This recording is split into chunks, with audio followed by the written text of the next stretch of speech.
So in this video, I'm going to show you how to convert a parabola or a quadratic equation from standard form to vertex form.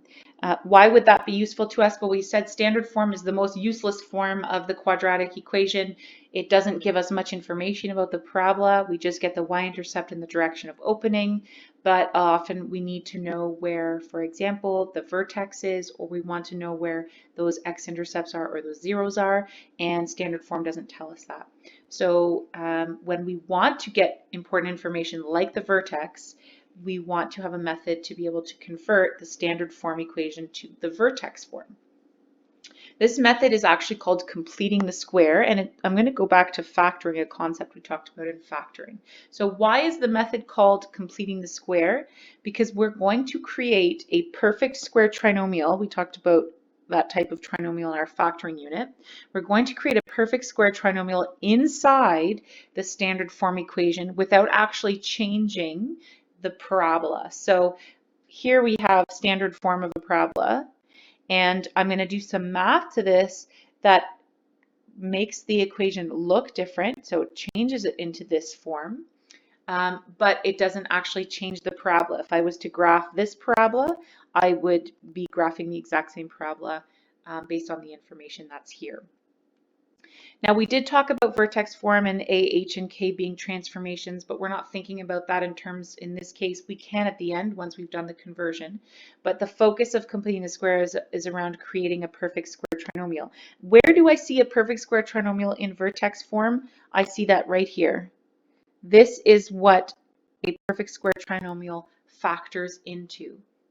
So you notice how the A is the same letter here. The A value in standard form is the same as the A value in vertex form, and it's also the same as the A value in factored form.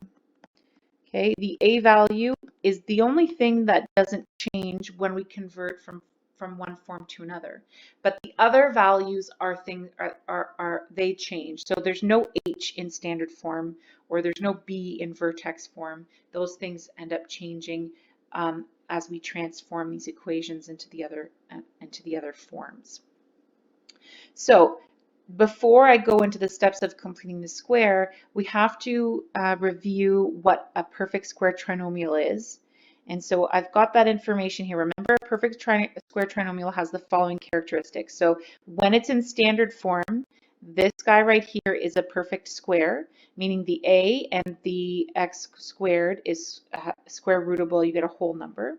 And this guy here is also a perfect square. So those were the first conditions to check for a perfect square trinomial. The other part was that the middle term came from taking the square root.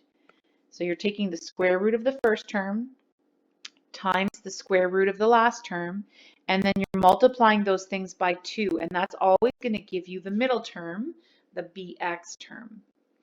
So understanding that, I'm actually going to go the other way. So in completing the square, we're using the first two terms in the standard form. So in our standard form, when we're completing the square, we're actually taking these two terms here together.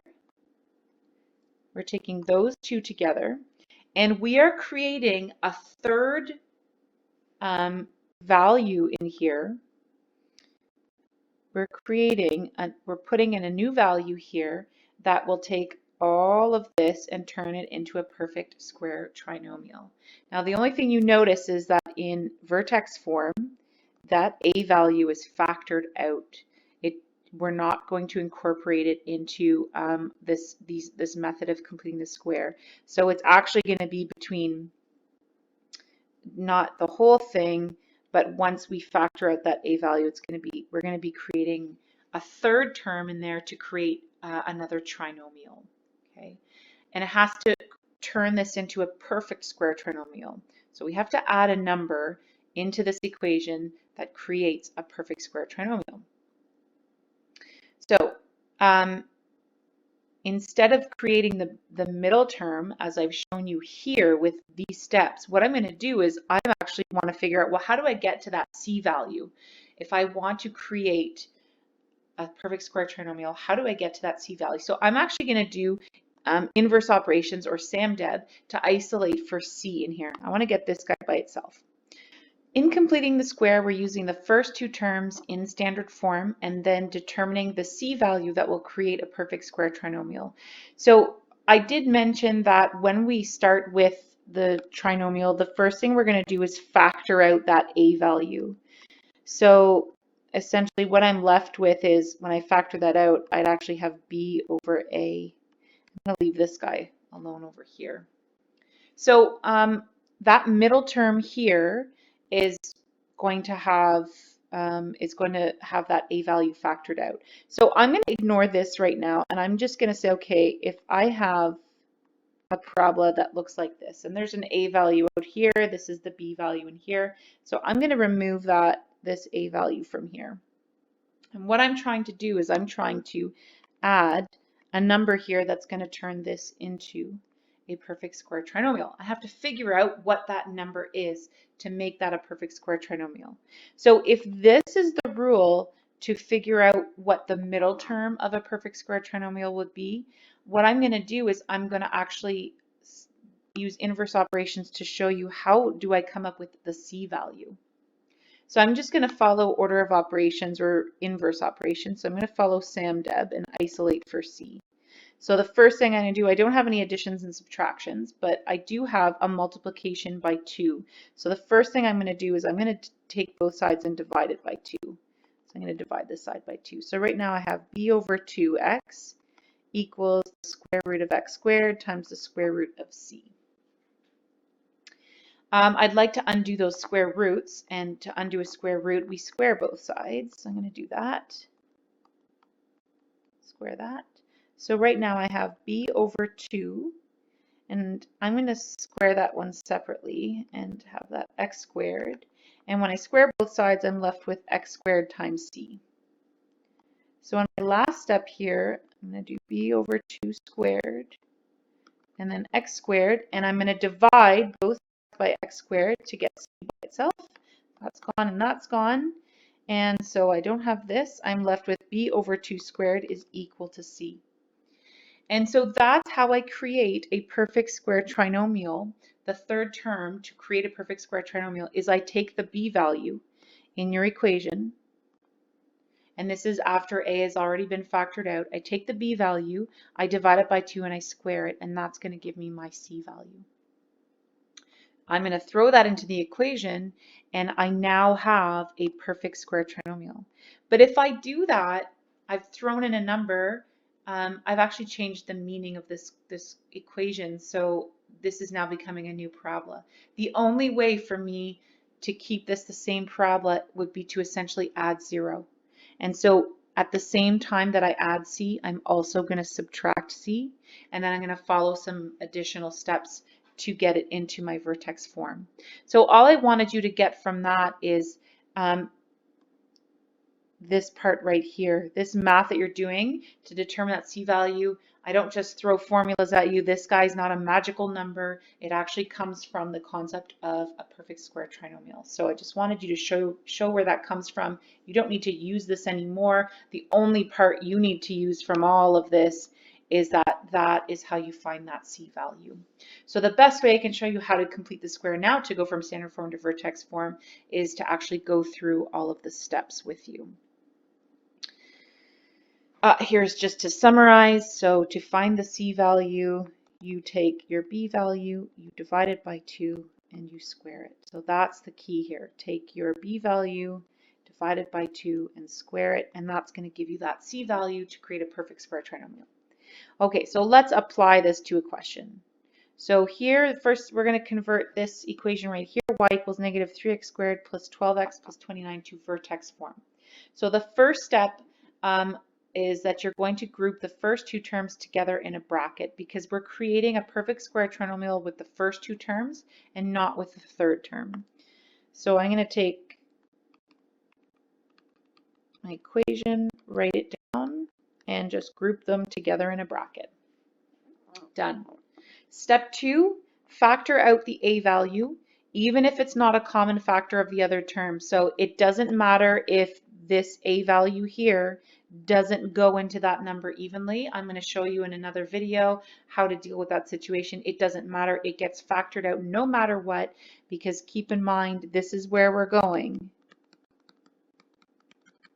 That x value doesn't have a number in front of it. It's always a 1.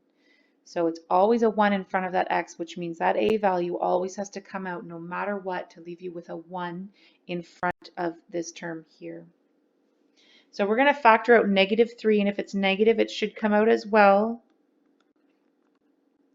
So that leaves me with x squared, and then this will change sign, so minus, and 3 times 4 is 12. Okay.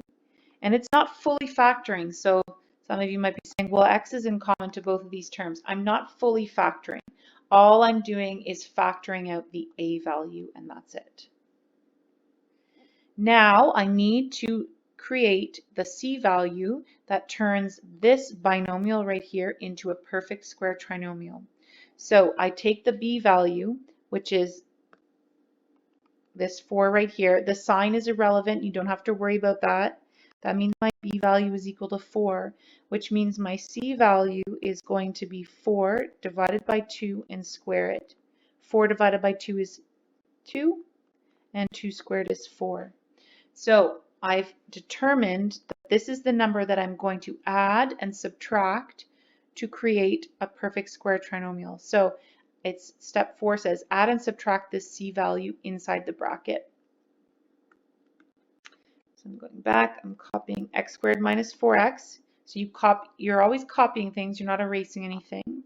And now I'm going to add my 4 and subtract 4, and it always has to go in that order. You always have to add first. Why is that? A perfect square trinomial never has a negative sign here, because remember, this term has to be a perfect square, and a negative number is not a perfect square. So that's why the positive has to go first, and the negative goes second. I've essentially added 0, so I haven't changed the meaning of this question. Okay, and then don't forget, I still have plus 29 out here. So I've added and subtracted my c value inside the bracket.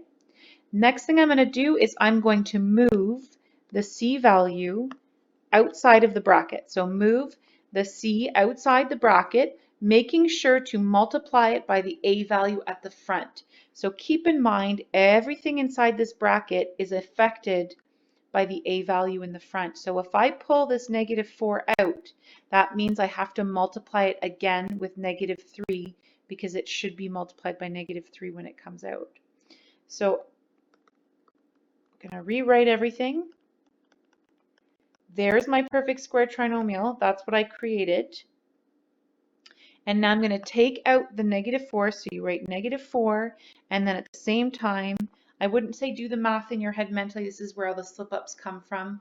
I should see the negative sign here, that c value that you had created, and then the a value multiplied by that number, and then plus 29 should still be out there. Step 6, collect the values on the outside of the bracket. So these right here can be added together. That's going to become the k value, which is also the y value of the vertex. So recopying everything else. This makes positive 12 plus 29. I'm going to do this in one more step. And 12 plus 29. Okay. Next step here is to factor the perfect square trinomial. Again, keep in mind this is where we're going. So it looks like I've got my a value out here. So there's my a value. There's my k value. It's just this part looks different, and that's just a perfect square trinomial factored. So I just need to factor that perfect square trinomial.